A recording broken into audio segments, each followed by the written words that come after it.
What's going on, guys? It's the Bigs Podcast, episode number 128. And today we're going to break down the matchups that existed in week number 6. With me tonight from Denver, Colorado, staying up late after that tough loss to the Phillies, Jason Ashby. Jason, how you feeling, my friend? Gotta love that City Connect jersey. I love it every time.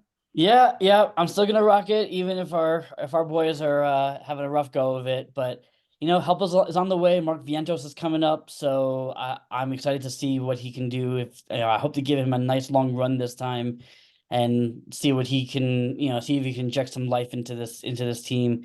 Um, and in terms of the bigs, look, it was another bad loss to you, but we'll get into that. But I have my head held high and ready to go on to the next one. So I'm excited to break this down with you. Moving on to week 7, forget about the bad loss to me. But first, we need to introduce the commissioner and the reason for this league, the reason in this league. He's a 3-time champion, my best friend and my roommate. He is Ben Nisman. Benny, how are you this evening, my friend? Doing well, thank you. Amazing introduction, Joe. Tremendous. And thank you also for taking the wind out of my sails by bringing up the Mets as we start the show. But I'll do my best. And just another exciting week, obviously. Proud commissioner. And, a changing of a lot of things to come because things are going to fluctuate a lot now. And it's exciting to see. It's always exciting to see how competitive everybody is. And just looking for more. So, without further ado, Joe, please lead us off, my man. Let's get going, boys. Now, the big thing that's happening right now is that we just had two major trades in the bigs. One a 3-team deal and the other one a 6-player blockbuster. So I wanted to break those down first. Ben, I'm going to start with you here and let's talk about the one you were most involved in. It was in fact the 3-team deal. Go ahead and dive into this thing and tell us how this thing transpired. It's funny how it came to be because I I didn't expect it, but I knew what I had been targeting. And it's a player that, of course, and in this league, it just happens. You sleep on it for a little too long, and eventually he's on somebody else's team. So that was the case. And I had things that I needed to get away from because I'm the type of player that I want to stick with what my plan was from the beginning.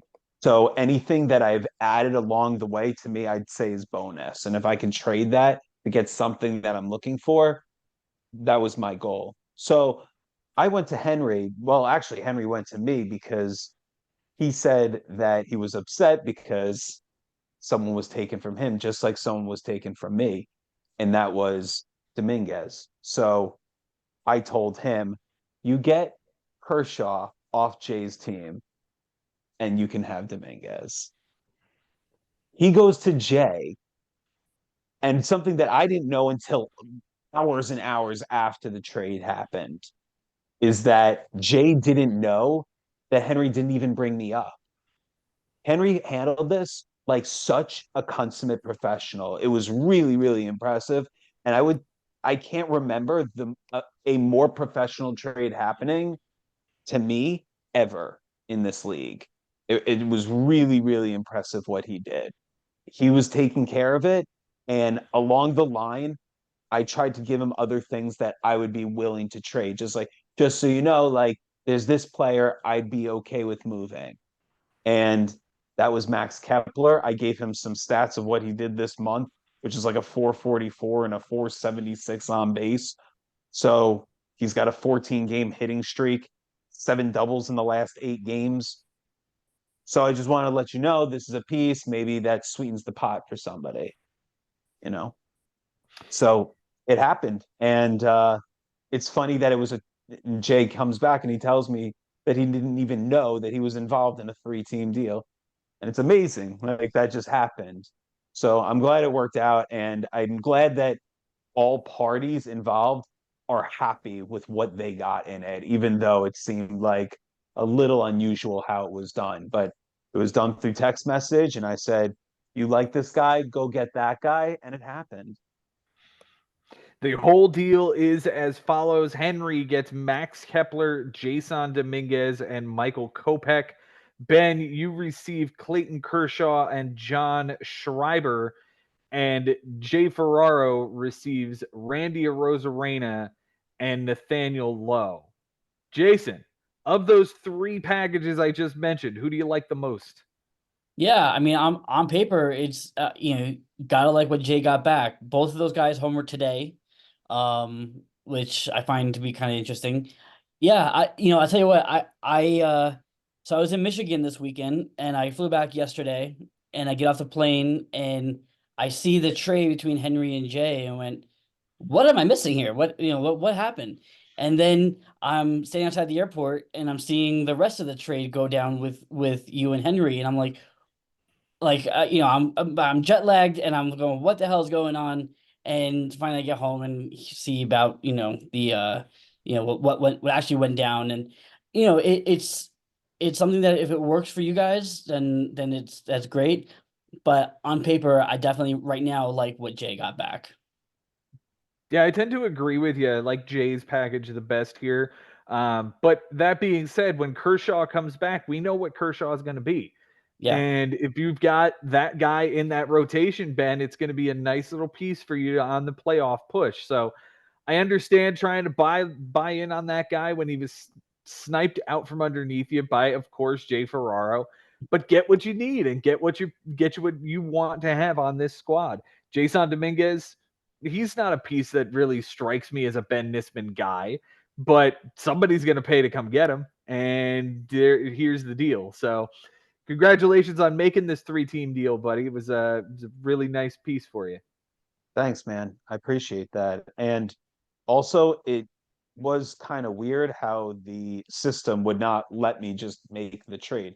And I don't know if you two would like to chime in on this, but just the fact that it had to be done by a commissioner taking the players off the team and switching them, as opposed to when we have the space, even the space in our ILs to move guys into, it still wasn't the case. So it Yeah, was just that may, without knowing more, that may have been honestly a Yahoo glitch.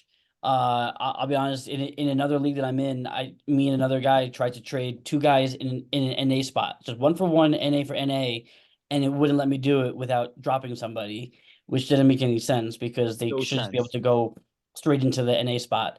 So that sounds like the same kind of concept, and it sounds like maybe a Yahoo glitch or Right. something. But Yeah, everyone should know that if something like that happened with us, I have no problem putting that. That's ridiculous. yeah. Of course I would put that through. If those spaces are available, like why not?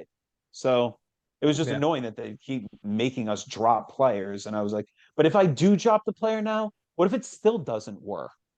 So then, where am I then? So, and I had the same feeling of trepidation as I did it manually. Because as I'm doing it manually, like now I'm taking the players off, like, is the system not going to let me do this? Even though it's clearly a 2 for 2, So just some concern there. Yeah, But it was weird. at least it worked out. And I wondered if you guys noticed that it was something that Frank had discussed where he wanted to make drops and couldn't because someone wasn't activated. And when someone's not activated, you can't make ads. So he was stuck and he couldn't finish. And he had to wait till the next day to make ads. Is that the same thing as, if I know he still has the space, why can't I let him drop? Well, is it different just because we've always known that, right? You can't just drop and make moves until someone that isn't activated more is changed into a spot. Do you understand what I'm trying to say? Yeah. Yeah. If you've got a guy who's NA or IL eligible and he is no longer eligible at those particular spots, but you've still got him locked into that IL or NA, you can't make any roster moves until you activate that guy. Yahoo will Right. not let you. It's an Right. illegal Your roster. roster is illegal at that point. Right, but Yes. correct. But theoretically, I could do that for him if he has the space, right? I don't know. I've Yeah, never tried it. sure. I mean, I haven't either, but I assume that I would. But I'm just saying this is something that we all had knowledge of, but I'm not trying to say that I did anything like illegal. I just wanted to bring it up because it is something that, there are rules that we know about, but as a commissioner, I could change that for Frank, right? But this one, I put this trade through because it's completely logical. So I just wanted to bring that up. I felt like I needed to be candid with you guys and everybody in the league about it. Yeah, no, I think it was done as well as could be expected. I don't think there was an issue with it at all. Okay. I think the only thing that made me raise my eyebrows was Jay Ferraro's getting Randy Arozarena all of a sudden. Fair enough. Yeah. The other trade that went down in the league was the massive 6-player deal between Cody and Frank Bucco. Now, this is Frank's 5th trade on the season, so he's got one big one left, and we are still, 2 months till the trade deadline? So this one sees Yainer Diaz, Ellie De La Cruz, and Tyler O'Neill go from Frank to Cody, and Vinny Pasquantino, Michael Harris, and AJ Minter going from Cody back to Frank. Benji, how do you like this trade, and which side do you like better? Well, I like that each side is happy with what they got, going into whatever is going to happen. But if I look at this on paper, I think this is one of the most lopsided trades we've had in this league so far. And that's going in favor of Cody for this trade. It's awesome, and I'm happy for him. But yeah, I think he gets a big, big payoff here for what he's giving up. I tend to agree. Jason, are you with me on that? Yeah. The more I look at it, the more I'm going to say I don't feel like it's as lopsided as I thought it originally. It is definitely lopsided. There's no doubt about it. But I don't feel like it's as egregious as I thought when I first saw it. But it's just a trade that I don't understand. I don't think it's one that I would do. I think Frank could have gotten better for a guy like Ellie De La Cruz. But I talked to him, and like you said, Ben, he's happy with what he got. He couldn't stand the strikeouts and the errors from Ellie, which I was preaching all winter that that was who he was. But he's also a 40-40 threat, so you kind of take the good with the bad with him. But he is a much bigger piece than I was giving him credit for all winter. So yeah, but he kind of evens out the rest of his team. He had a hole at first base that he's plugged in with Pasquantino. And we know he's a Braves fan, so he's in love with Michael Harris. AJ Minter got him a save yesterday. So I mean, it's again, I don't know if it's one that I would have done, but he's happy with it, and no Tamagotchis were traded. So there you go. Yeah, no question. Nice reference, by the way. And we can get into that if you'd like. I think we should, Joe. But let me just address this just because we're talking about it. One thing that I find really interesting about this trade is that it's 3-for-3, and I'm glad you brought up Minter's save because that absolutely matters that happened the day of the trade. But when we look at this trade, just one guy at a time, the best player is Ellie De La Cruz. What on the other side would you say is the best? I don't know what's better. Is it Pasquantino or Michael Harris? I think it's Harris, but not by a Okay. ton. Okay. Yeah, I mean they're both off to kind of like mediocre starts at this point. Okay. Yeah. So let's say it's Harris. So Ellie De La Cruz or Harris, right off the bat, Ellie De La Cruz plays how many positions? 2. Okay, third base and short, and Michael Harris Center. just center field. Okay. Next, I would say Tyler O'Neill's the next best on the other side, and Pasquantino on the other side, or is it Minter? I would agree with that. I would say O'Neill Pasquantino. Pasquantino next. Okay. So Tyler O'Neill plays how many positions? All 3 outfield. Correct. And Pasquantino just first base. Okay. And then on the other side, Yainer Diaz plays how many positions? Catcher in first. How many for Minter? Just the one. Yeah, not even the SP to make him like in that spot. No. No. Okay. So this is my point already. It, as far as the ability for a player to produce close to the same thing is important. So Michael Harris might have better numbers than Ellie De La Cruz or Tyler O'Neill, or it could be sort of even. But just that versatility exists in fantasy baseball already, there's a huge flip for me as far as like who has a stronger side to me, because right there, no matter what, there's a spot for these guys on a team. Like automatically, there's so many ways that you can plug that in versus this guy has to be center field. This guy has to be first base. This guy has to stay in one of my 6 RP spots. It's a lot tougher. So just in that regard, Frank is hamstringing himself a little bit. Now these guys have to be the guy at that position. Does that make sense? Yeah. And Right. And if I may, and on the flip side for Cody, because Cody is, if you look at Cody's roster, it is so flexible. He's got guys who can play multiple positions all over the place, even before this trade. And now you add in, I mean, Ellie De La Cruz. He has Ellie De La Cruz and Gunnar Henderson. Both of them play third and short. He has Corbin Carroll and Tyler O'Neill. All three of them play, or both of them play all 3 outfield positions. Like it is, now this is fun for him. Yeah, no matter what the lineup is that day, he's going to be able to plug anybody into any spot. And Yeah. man, if Corbin Carroll comes back and becomes the first round pick that we thought he should have been, then this team is going to take off like a lightning rod. Yeah, no question. But at the same time, like you said, Minter saved yesterday, impact immediately. Harris hit a home run today. Yep. Or he did something. I think he hit a home run. Oh. So, no?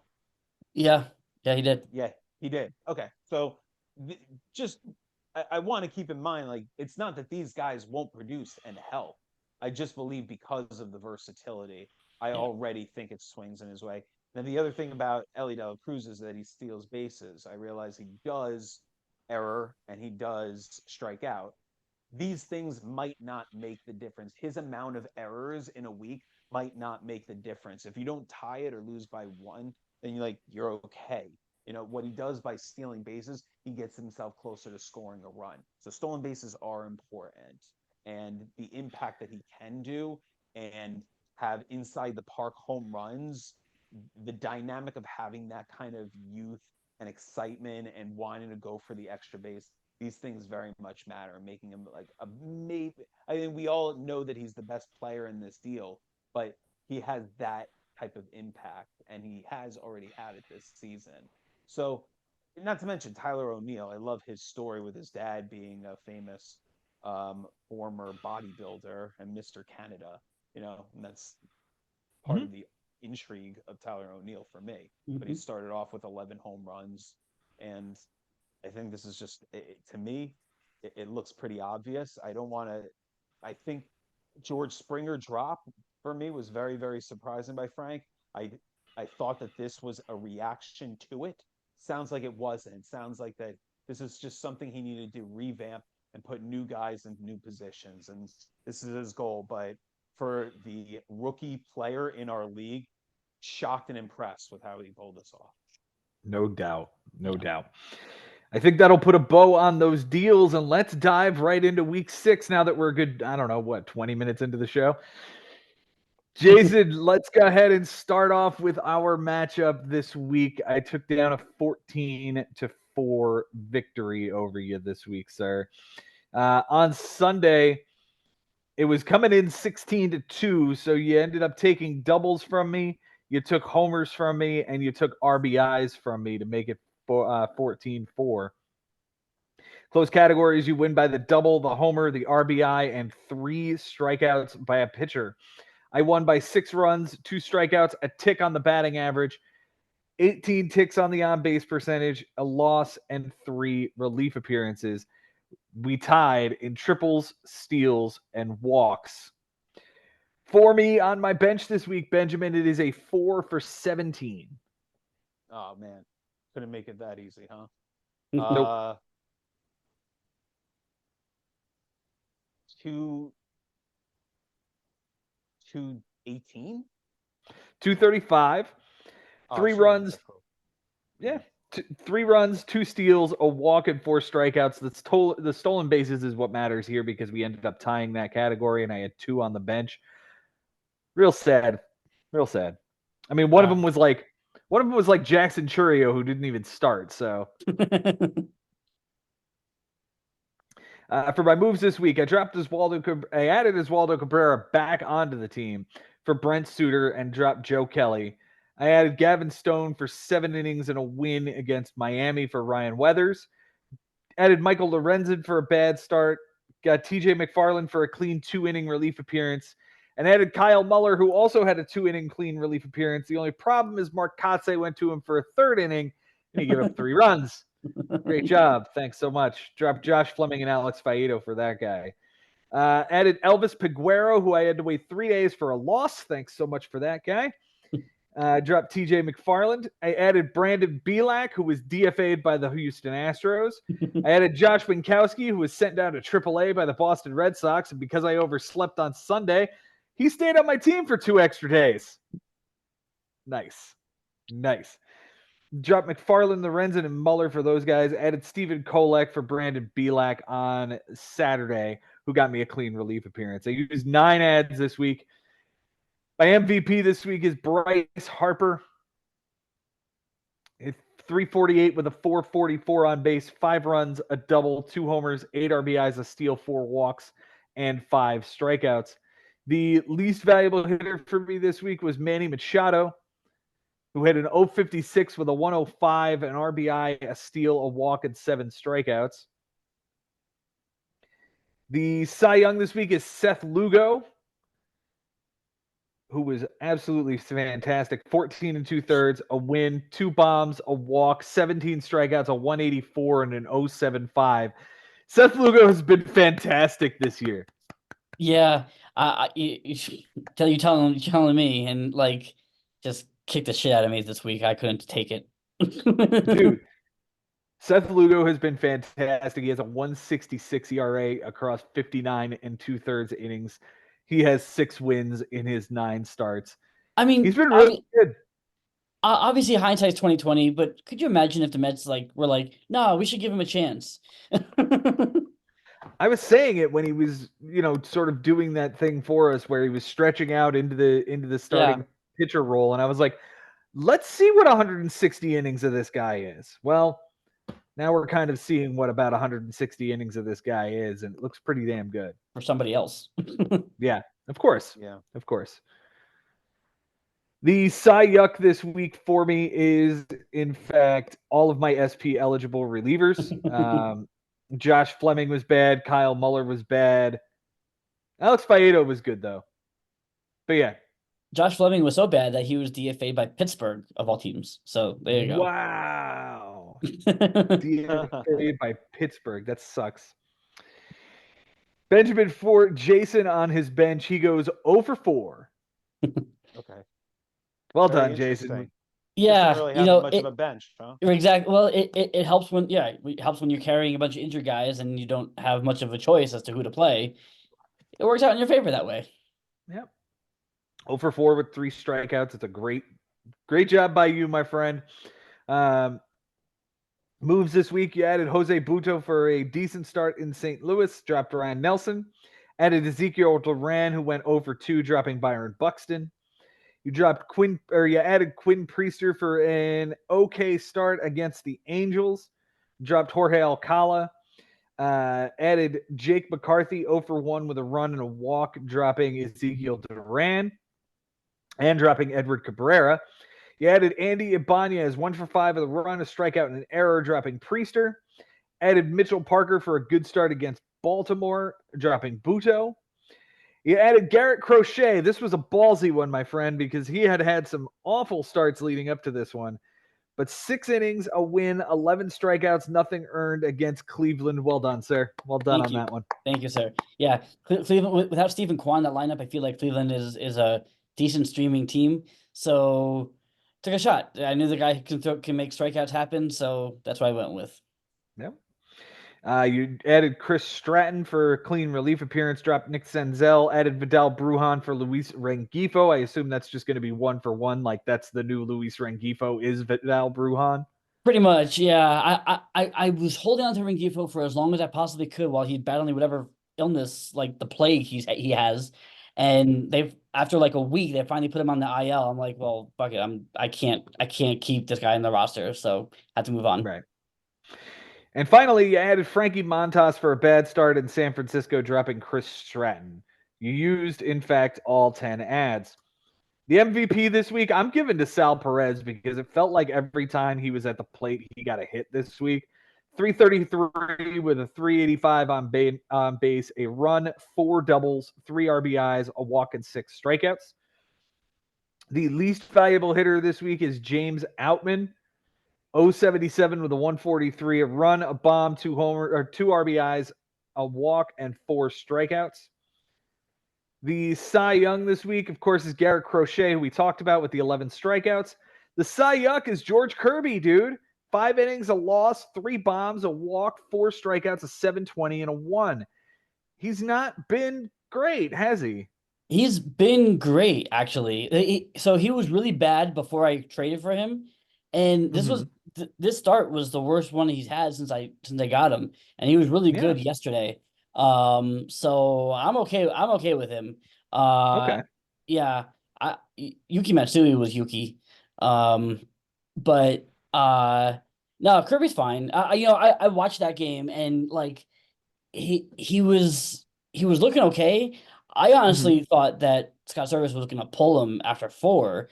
And he sent him back out for the 5th. I was like, okay, well, at least maybe I'll get 5 innings. Maybe Mariners will figure it out and get him off the hook, but not so much. Couldn't quite make that happen. But no, he is pitching quite well. I didn't realize he had this string of really good starts here. Yeah. 5 innings in Colorado, 7 innings against Arizona, 6 innings against Houston, most of them shutout baseball. And this last one against Kansas City, 7 innings of shutout baseball. Really solid. Really solid. Benjamin, get in here. What are you thinking on this matchup, my friend? Just the first thing that comes to mind is just I was wondering how long it's been since Jason has beaten Joe, because you talk about death and taxes. This has been just too often lately. In 2017, it was a dominating hit from Joe, and no, actually from Jason. Sorry. And then on the next year from 2018 on, Joe has basically demolished him. Except for last year, there was a 10-9 match, and then 12-2 or 14-2. So it's tough. I can imagine just knowing like when you're playing Joe, Jason, like you start to notice it a little bit more, especially because most of these are very lopsided matches. Most of the time, it's usually Joe is winning by a good amount. It was 2 in a row. Honestly, it was 2016. He beat him 11-7, and then in 2016, 11-7 for Jason, and then 1 big hit on Joe, and then since then, it's amazing how consistent it's been.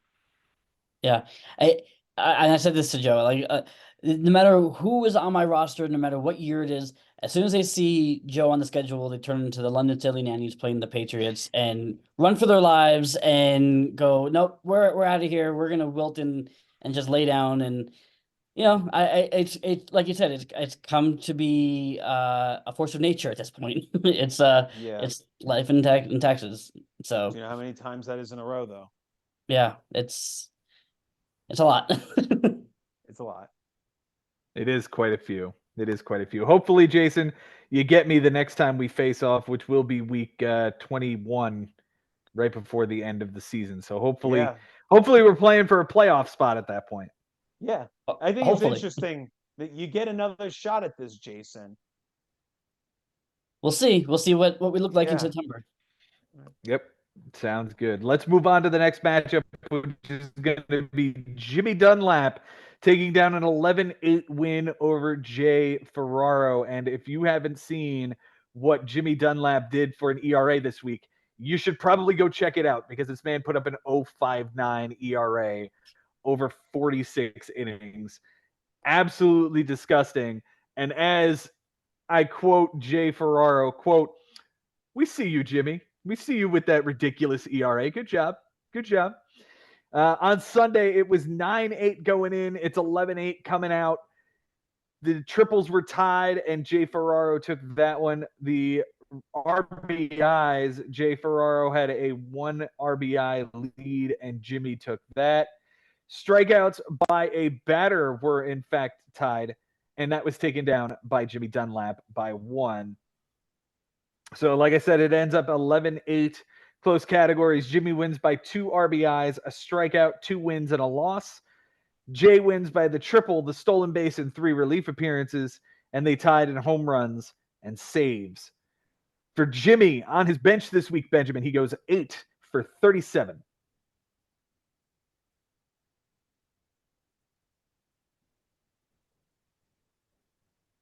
Two 38. 216 with a run, with 4 runs, a double, 2 homers, 7 RBIs, 8 walks, and 9 strikeouts. Only the 2 home runs really play here because they ended up tied in that category. There was one on Sunday and one on Tuesday. Those were the 2 home runs. For his moves this week, he added Bryce Wilson for a great start against Kansas City, dropping TJ McFarland. He added JJ Bleday 1 for 3 with a run, a double, a walk. He dropped Wyatt Langford, who was his 9th rounder, and is now dealing with a hamstring injury. He added Johnny DeLuca 2 for 3 with a double and a walk. Johnny DeLuca, look at you. Johnny DeLuca. I love this Italian boy. He added Colton Cowser and Jacob Webb. Jacob Webb getting him a save. And he added Jack Leiter for a bad start in the NA spot, so it doesn't go against his ERA this week. He dropped Brenton Doyle, JJ Bleday, and Bryce Wilson. He added Jordan Leisure for a save, dropping Tyler Nevin and Jack Leiter. He added Shea Langoliers for 1 for 3 with a double, dropping Travis Darno. He picked up Patrick Sandoval, who was benched and lost the game, so that also contributed to the fact that he had a 59 ERA. He dropped Jacob Latz and Yency Almonte and finished it out by adding Eddie Rosario 1 for 2 with a homer, 2 RBIs, a steal, and 2 walks because he has Eddie Rosario's personal phone number and was like, dude, can you hook me up with a homer and a steal on a Sunday? That would be great. Eddie Rosario has been on fucking fire. Like, I don't know what's gotten into him, but like, look at this shit. Like, he's just been killing it. Eddie Rosario on the season, as soon as it loads for me, only hitting 174, but yeah, over the last 10 games, he has been absolutely just raking. Yeah. 467 over the last week with 3 homers and 5 RBIs. Yeah, he is on a tear right now. And you know what? He's triple eligible, so nice little backup outfielder that Jimmy's got there. Absolutely. His MVP this week is Cody Bellinger, 364 with a 417, 3 runs, 2 doubles, 2 homers, 4 RBIs, 2 walks, and only 3 strikeouts. The least valuable hitter is whatever this kid Jacob Young is, 077 with a 316 on base, an RBI, a steal, 4 walks, and 5 strikeouts.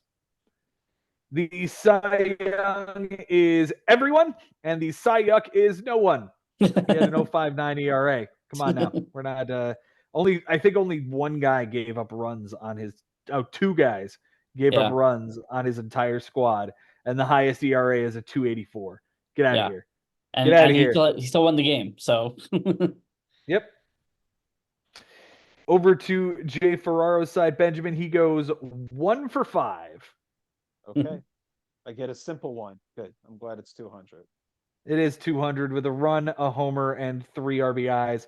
The home run is the only thing that mattered. It was all on Tuesday as he benched Anthony Volpe, who went yard for a 3-run shot. Yeah. Surprising, right?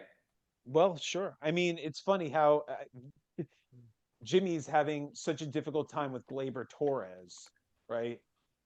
And then on Sunday, he decides, I'm just benching this guy. Plays his team basically, but he benches Gleyber Torres on a Sunday. And conveniently, he just goes yard, and that would have broken the tie here if he just plays him. However, because he wins strikeouts by 1, and the strikeout did happen, it turns out that it works out pretty well. So it's just, I found that quite interesting in this matchup as it closed out. Mm-hmm. Yeah, they're this close to winning that home run category, but just making those one changes in the line, one change in a lineup can make all the difference. For Jay's moves this week, he dropped Cooper Criswell for Tim Herron, who had a bad relief appearance. He dropped Shelby Miller for AJ Puck. He dropped Garrett Crochet for Josh Seabours, 2 walks and pulled with an injury. He added CNL Perez for a clean relief appearance for Tim Herron. Dropped Masataka Yoshida for Dennis Santana. Dropped CNL Perez for Cooper Criswell, 5 innings, 2 bombs, a walk, 9 strikeouts, a 360 and an 080 against Washington. He dropped Seabours for Michael Conforto, 1 for 2 with a strikeout, and that guy was doing really well until he hit the IL. He dropped Dennis Santana and Cooper Criswell for Nick Birdie and dropped Michael Conforto for Davis Schneider on Sunday. He used 2, 3, 4, 5, 6, 7, 8, 9 ads. 9 ads this week. Okay. His MVP this week, I'm going to give to Anthony Volpe, despite missing the home run that would have won the category. 364 with a 417, 4 runs, a triple, a homer, 4 RBIs, a steal, 2 walks, and 7 strikeouts. The least valuable hitter will be Evan Carter, 133 with a 188, 2 runs, an RBI, a walk, and 5 strikeouts. The Cy Young this week, Shota Imanaga has just been absolutely unreal for him. So is Ranger Suarez, for that matter. So both of those guys can share this award. Each of them 7 innings. Ranger gets the win. 8 strikeouts for Imanaga, 9 for Suarez, and a 2.57 and 1.14 for Imanaga. Nothing earned. 0.71 for Suarez. Good job, Jay. Yeah, I feel like Suarez has got to be like the front runner for the MLB, the National League Cy Young Award right now. Like he is with Imanaga. Yeah, both of them are just pitching out of their minds right now. Yeah, and these are guys that Jay specifically targeted in the draft. Like, this was a plan for him to go after these 2 guys, and this is really showing the tenacity and the acumen of this manager that he would target these particular players, and they're playing this well. And you got Ranger Suarez in the 17th round. That's incredible. And honestly, I was targeting him that round, and he didn't come back. Yeah. Imanaga in the 9th. Yeah. And then for what it's worth, he also had Paul Skeens make his MLB debut this week as well. So that guy's coming onto this roster as well. Yep. Just a crazy, crazy team he has assembled. I think that'll do it for this matchup. Am I wrong? No, I think we're going to move on. We can get the Cy Young to Caleb Ferguson with a 36 ERA. How about that? Yeah, that sounds probably like a good idea. Okay. That sounds like a good idea. Sounds like a plan. Benji, anything else to add to this one? It was more like a question. Do you guys have an idea basically on how this happened? Because, we'll talk about my matchup later, but Jay on this unbeaten streak, and all of a sudden, someone that is a former champion in this league, but what was it in this matchup that you guys saw and the reason why someone was able to beat him finally? I mean, when you throw to an 0.59 ERA and an 0.80 WHIP and do that well on the pitching side, 5-0, only 1 home run given up, you deserve to win it. It was a hell of a pitching week from Jimmy, and it took a real hell of a pitching week to beat Jay because he threw to a 2.66. Like, this should win most weeks. Yeah. This week from Jay should win. Yeah, this week from Jay should win most weeks. It just took a really miraculous offensive output, and just enough on the on the pitching side, a miraculous pitching output, and then on the offensive side, it was just enough to keep pace and split most of those categories. This is the record, isn't it now? 059? No, it was an 046 from Ari. Oh, okay. Yeah, yeah. In fact, I'll pull it up right now. That's what I'm pulling up right now to see where it was. That's pretty damn close. Yeah, no, it's an unbelievable single week output there. Single week pitching. Begs to ask the question: Is 42 not enough innings? Is 45 maybe a better number? Just so you're not trying to sneak away with it at 42. I don't know. Is 42 tough enough?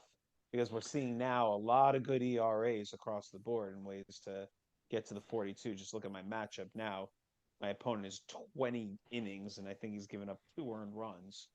So just thinking about, wow, he can really enjoy it right now, because even if he makes some mistakes, he's backed up by a lot of outs. So it's just something I wanted to bring up, that maybe that 42, you're starting that extra guy that maybe you're not, because you're worried that you are going to leave yourself a little bit more vulnerable later in the week.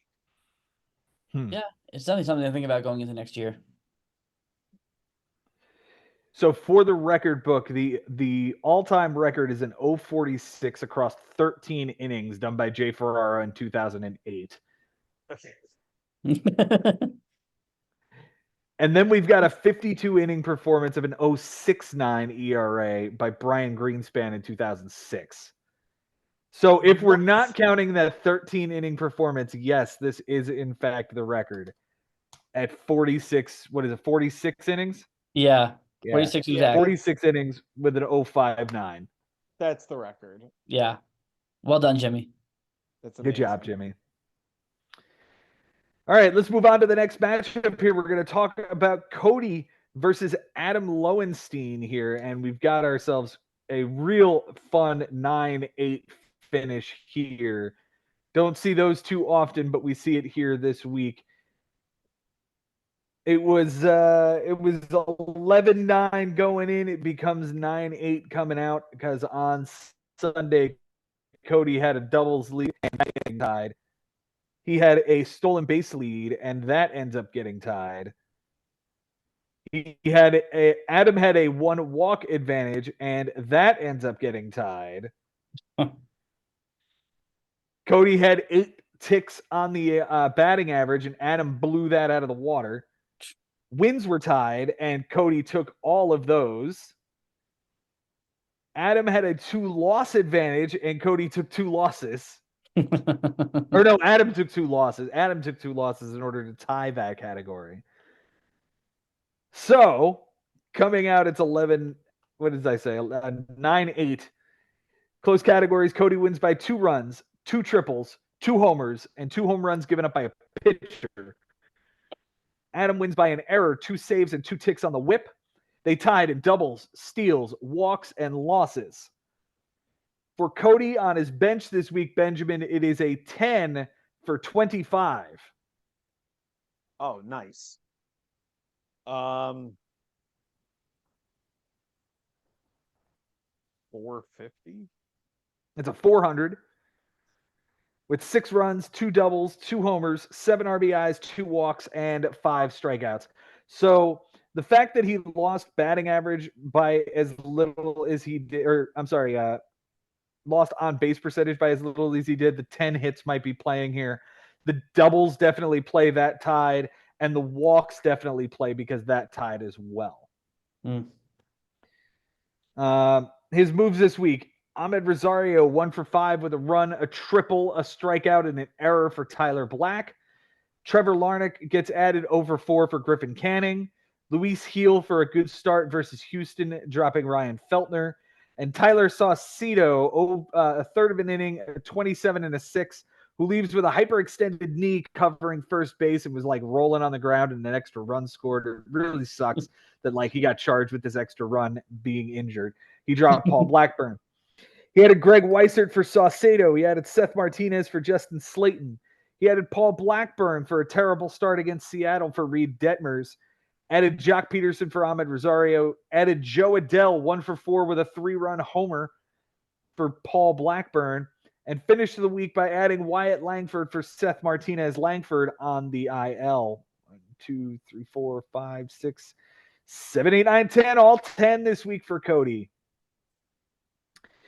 His MVP this week is a guy that I was hoping I could get my hands on, but it doesn't sound like it's going to be able to happen. Ketel Marte, 222 with a 241, but 5 runs, a triple, 3 homers, 7 RBIs, 8 strikeouts. He was all or nothing. He was all or nothing, really, this week. He was a strikeout or an extra base hit, without question. His least valuable hitter is no longer on the team. It's Michael Harris, who did not have a hit and only 2 strikeouts. The Cy Young this week is Bailey Ober, who was outstanding. 11 1/3, a win, a bomb, a walk, 17 strikeouts, a 1.59 and an 0.44. With a shout out to Luis Hill, who had an 0.75 and an 0.83 whip across 12 innings with 2 wins. But the 6 walks are just a little ugly. Yeah, and only 8 strikeouts over 2 starts. So over yeah, 12.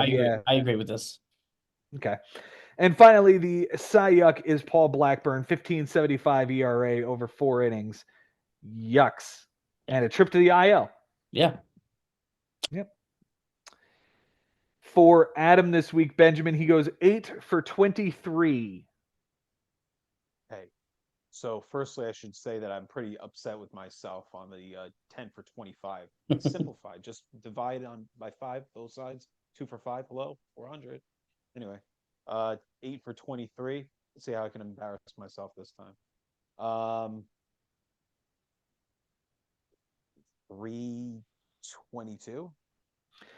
348 with 3 runs, a double, 5 RBIs, a walk, and 4 strikeouts. The 3 runs play as he lost that category by 2. The double and the walk obviously play those categories ended up tied. Only a couple of moves this week. Andrew Heaney gets added for a good start in Colorado for Hunter Brown. Hayden Wisniewski gets added for a waste for Andrew Heaney because he then dropped Hayden Wisniewski for Jose Urania.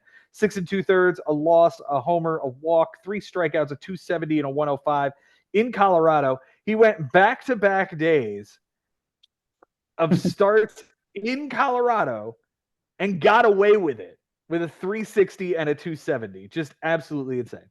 Yeah, and one of them is Jose Urania, who hasn't really been anything over the last 4 or 5 years. So that's ballsy. Yeah, very, very. The MVP this week is the catcher of the Milwaukee Brewers. His name is Wilson. Nope, his name is William Contreras. 400 with 516 on base, 8 runs, 4 doubles, 3 RBIs, 6 walks, 6 strikeouts. The least valuable hitter, Jose Altuve, surprisingly enough, a 143 with a 182, a run, an RBI, a walk, and 7 strikeouts. The Cy Young this week is Yusei Kikuchi. 8 innings, a loss, a homer, 3 strikeouts, a 225, and an 050 whip. And the Cy Yuck goes to Nick Pivetta. 11.25 with a 2 across 4 innings and 3 bombs, only 1 strikeout. Gentlemen, this was a highly competitive matchup against guys that are fighting for a playoff spot here. Benji, what'd you see this week? I'm sure the stats on the bench they're kind of kicking themselves there. When you have a 9-8 score, 4 ties, it's a good amount. We don't see low scoring matchups here that often. So that was just cool to see. Like you said, extremely competitive.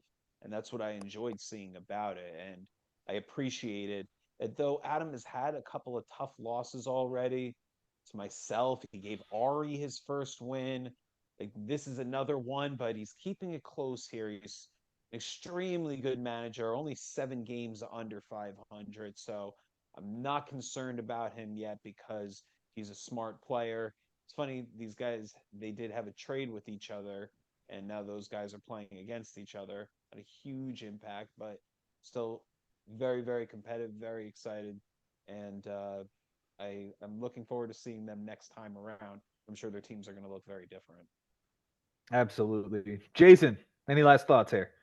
Yeah, it's interesting dynamic with how this, week went down. I was looking at Adam, like he talked about he made two moves, both of them were those two Rangers pitchers. But before that, I don't think he had made a move in like a week and a half. Yeah, Uh he hadn't made a move in the month of May yeah, up until the last couple of days. yeah. So whereas Cody used all 10, it's just interesting to see how that shapes out for both guys. Yeah. Obviously a very, like I said, very competitive, very close matchup. So yeah, it'll be fun to see what happens next time around with these guys. Absolutely. Yeah, I feel like Adam is one of those managers similar to me in that there is that chance where you might be letting a stat get away, but I'd be willing to sacrifice that stat than drop a guy that I'm looking forward to having in the future. Sure. So I think that's what happens sometimes with him not making a lot of ads. But I'm with him. I made I believe 3 or 4 this week, but Oh yeah. it's similar sometimes. If it works for you, it works for you. Nothing says you have to use all 10. Right, no, for sure. But you could say that that strategy over time, it it could possibly, you know, eventually those extra 4, 5, 6 you could have gotten, maybe over time it does end up mattering.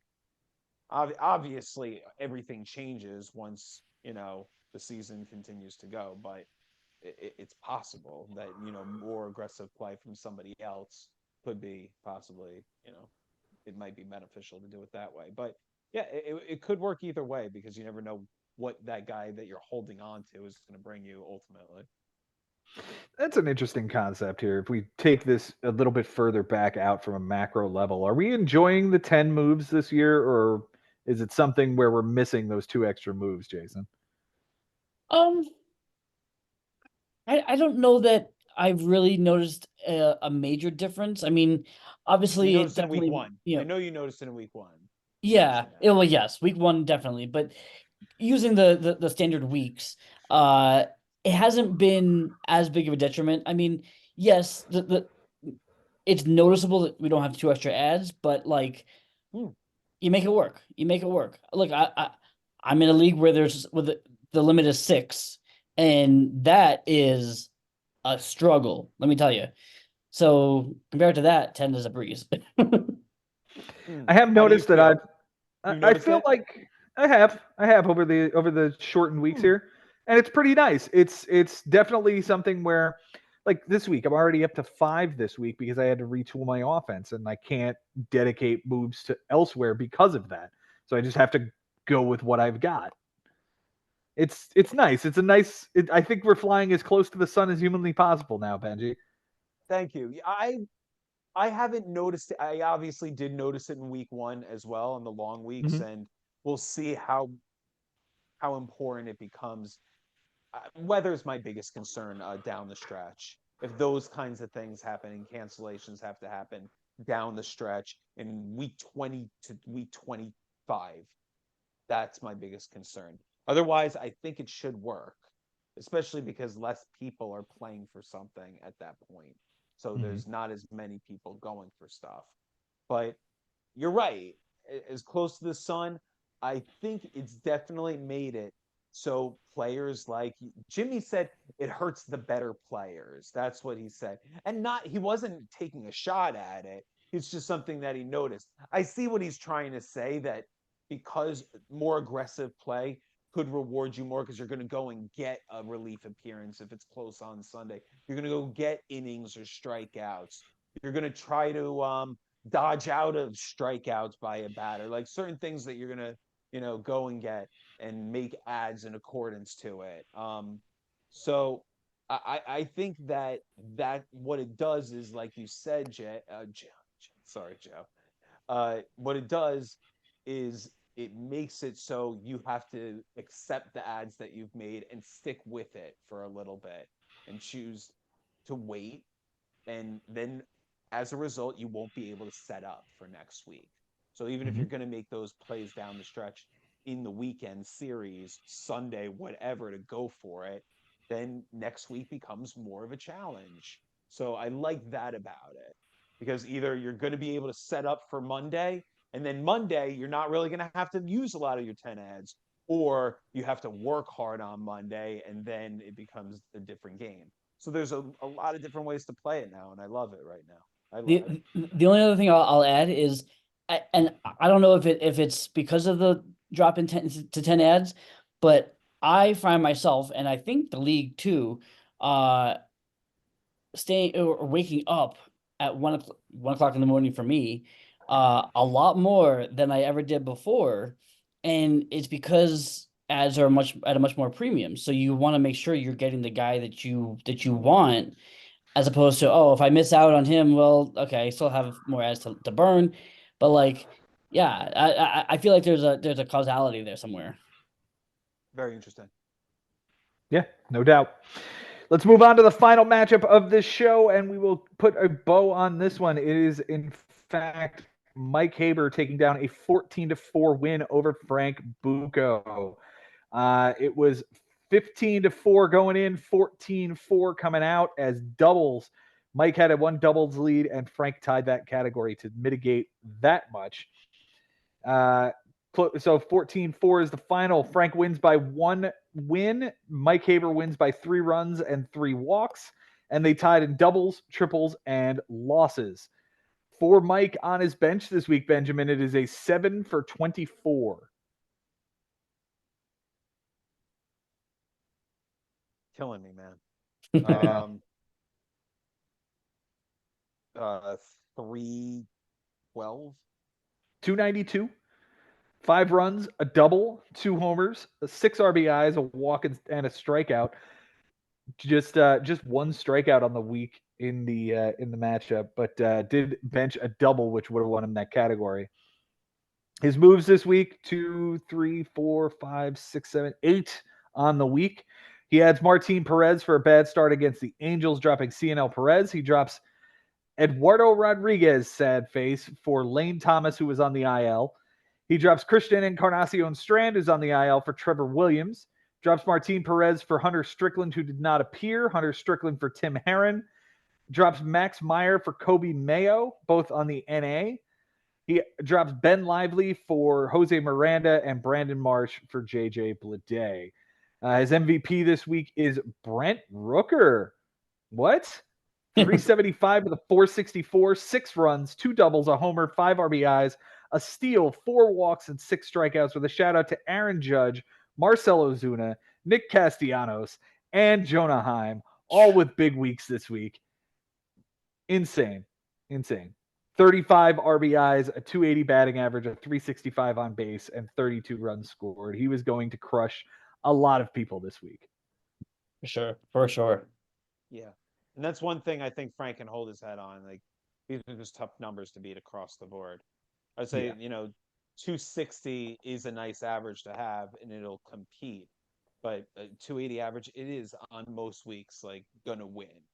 So 365 on base percentage, it's very, very tough. So if not for nothing, this, like you said, Joe, this is going to beat a lot of teams. Yeah, that 280 batting average would have been a lot better if Justin Turner had showed up. He had an 056 with an 056 and only 1 run scored. So if that guy can contribute, Ozzie Albies can contribute a little bit more, that would have been an even better output. The Cy Young this week goes to either Clase, McGill, or Suarez, the 3-headed monster of closers that he's got now. Trevor McGill, 2 innings, 2 saves, nothing earned. Suarez, 3 2/3, a win and 2 saves in 3 appearances. And Clase, a win and a save in 2 appearances. None of them gave up any runs, and only a 1 whip for Trevor McGill. Wow. The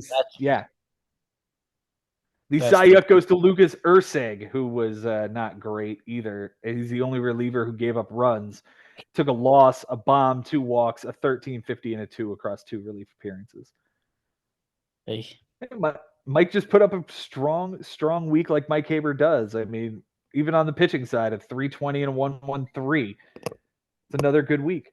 Yeah, and look, I have him this week, and I'm again having the silly nanny effect because I feel like it's going to be the same thing. Yep. For Frank this week, Benjamin, he goes 3 for 9. Oh wow! Finally, you give me a guy that barely plays with a bench. Like at least one of them will stick on the wall eventually. Okay, it's 333. It is with a Don't tell me I'm wrong. run. You're not. It's a 333 with a run, 2 RBIs, a walk, and a strikeout. None of it plays. And his moves this week 1, 2, 3, 4, 5, 6, 7 moves this week. Hayden Wisniewski for a decent start against San Diego, dropping Alec Manoah. He had Sean Reed Foley for Nate Pearson, Sam Henches for a clean relief appearance, dropping Eniel De Los Santos. He drops. He adds Taylor Rogers for Sean Reed Foley. Adds Alec Marsh for a pretty good start in LA against the Angels. Drops Hayden Wisniewski. Adds Simeon Woods Richardson for a bluff, dropping Taylor Rogers. He then drops Woods Richardson for Brenton Doyle, 1 for 2 with a run, a double, a steal, and 2 walks. And then drops Victor Gonzalez and George Springer on Sunday to finish it out.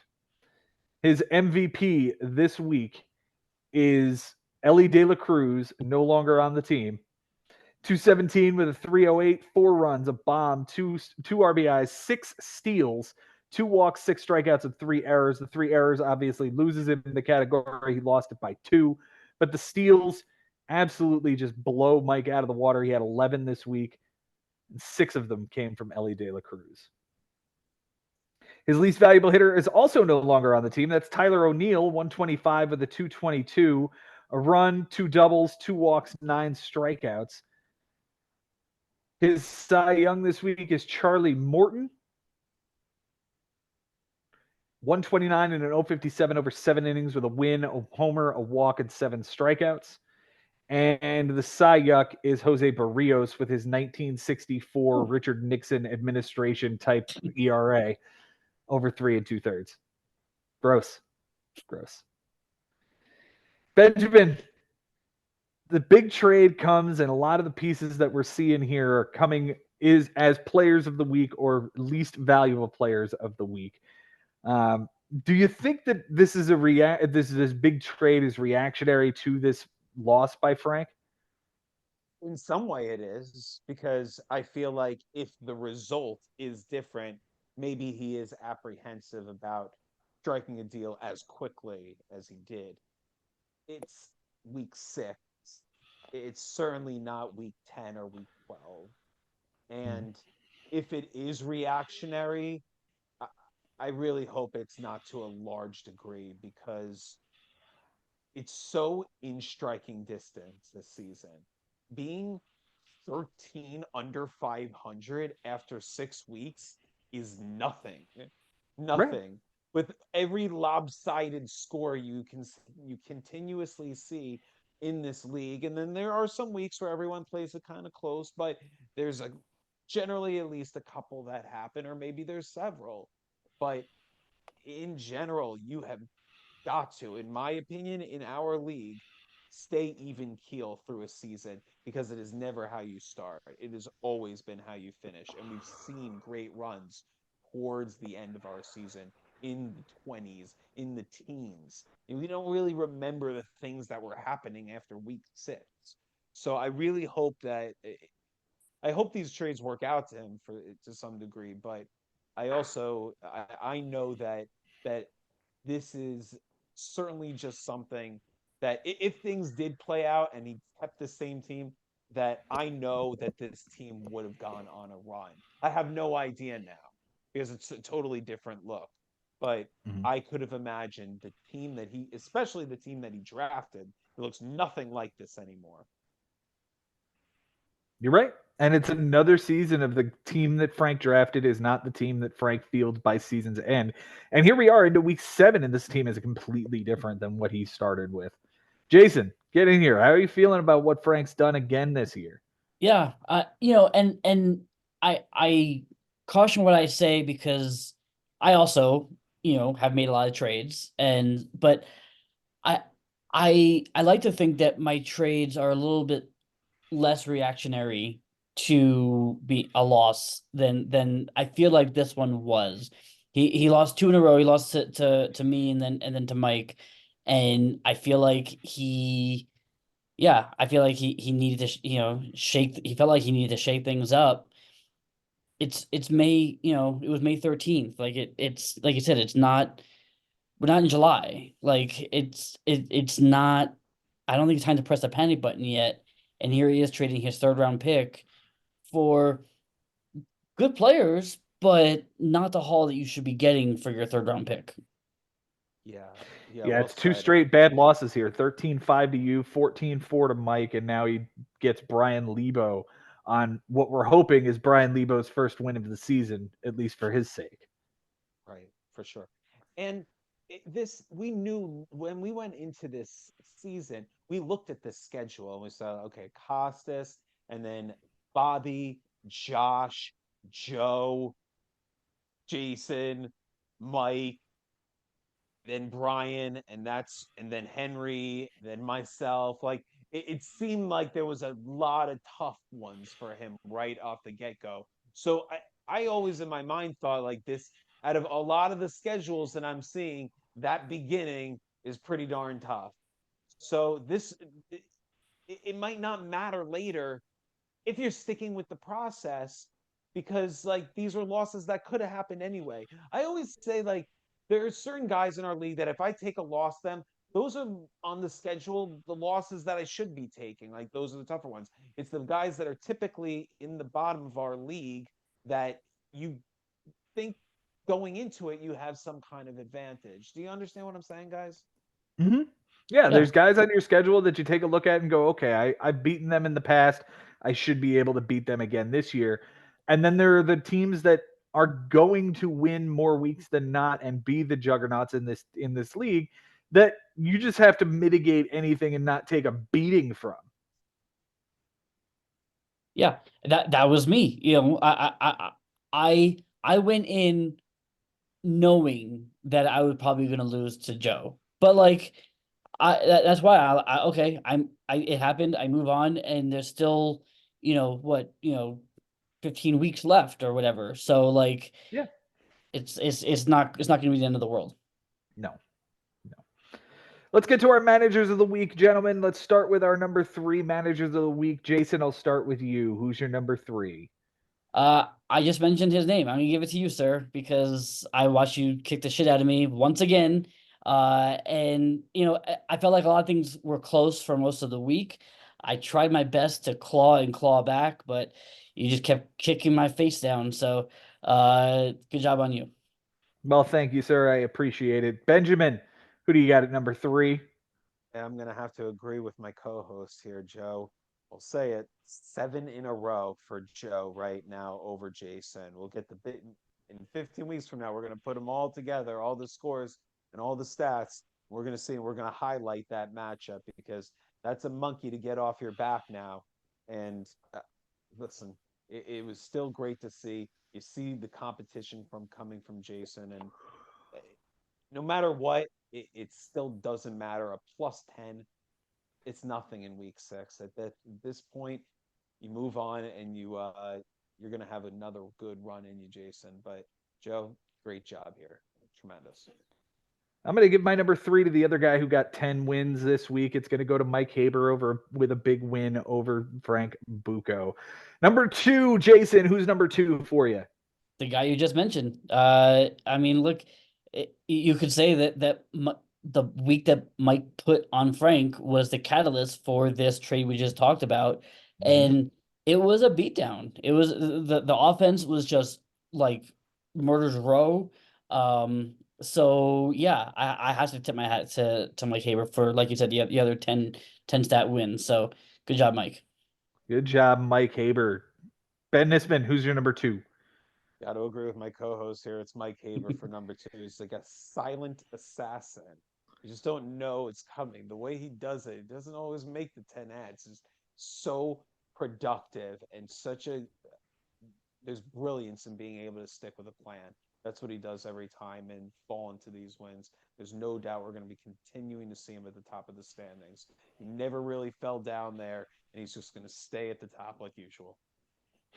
My number 2 is going to Cody, who gets a really strong and hard-fought win over Adam this week.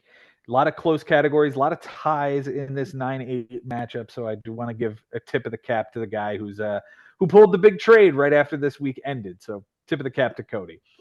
Number 1, Jason, who do you got at number 1? Yeah, Cody's definitely the honorable mention for me. I wish I could get him in here because I love that result. But I can't overlook an 0.59 and 0.80 ERA and WHIP record setting. So it's got to be Jimmy Dunlap for just an amazing pitching week. And in the process taking down Jay Ferraro, giving him his first loss of the season. So yeah, kudos to Jimmy Dunlap. I get the feeling like this is going to be a clean sweep at number 1, Benjamin. Yeah, it is.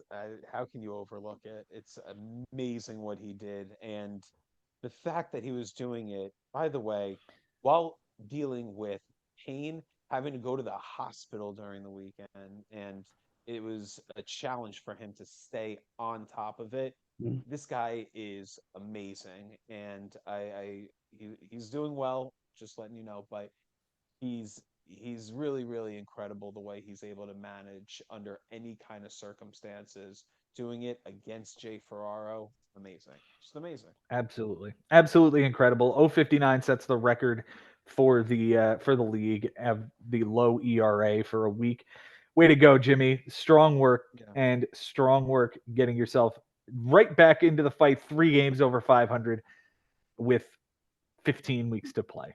Yeah. By the way, my honorable mention would have been actually Henry, because he held down Bobby the whole time. He had a big lead. The reason why he's an honorable mention is he did kind of let it slip away. And the fact that he didn't use all 10 ads, like, I know that down the stretch, he could have went and gotten that relief appearances. They were tied at 16 there.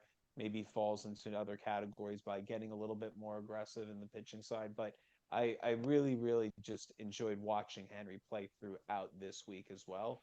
But yeah, again, Jimmy, amazing. How are you going to get any better than breaking a pitching record in our league? Yeah, that stood since what, 2006, I think I just said? Yeah, that's what you said. That's a winning week, no doubt, and we appreciate Jimmy being as on top of it as he is, given all of his circumstances. We hope he gets well. We hope he is well. Guys, that's going to put a bow on it. Thanks so much for being here. Jason Ashby, thank you so much for staying up late with us. Absolutely. Absolutely, guys. It's always a pleasure. And, we still got plenty more baseball left to go. So I'm excited to be doing this with you guys and just, chit-chatting about the bigs. Plenty of more baseball to go. Plenty of more big season to go. Benjamin, thanks so much for being here. We're going to kick right back into this thing after we take a little break. But thanks so much, man. Of course, man. Thanks as always. You put this thing together and made it something incredible. So we're always lucky to be talking to each other. And Jason, thanks for coming aboard. I appreciate the time that you took with everything and the research. Was there a particular reason you really wanted to break down these 4 matchups? Yeah, I think that, I knew I had to break down mine and Joe's matchup because. And, I think the other matchups really lended themselves to the trade talk that we had at the Open. So it really kind of meshed well, I thought.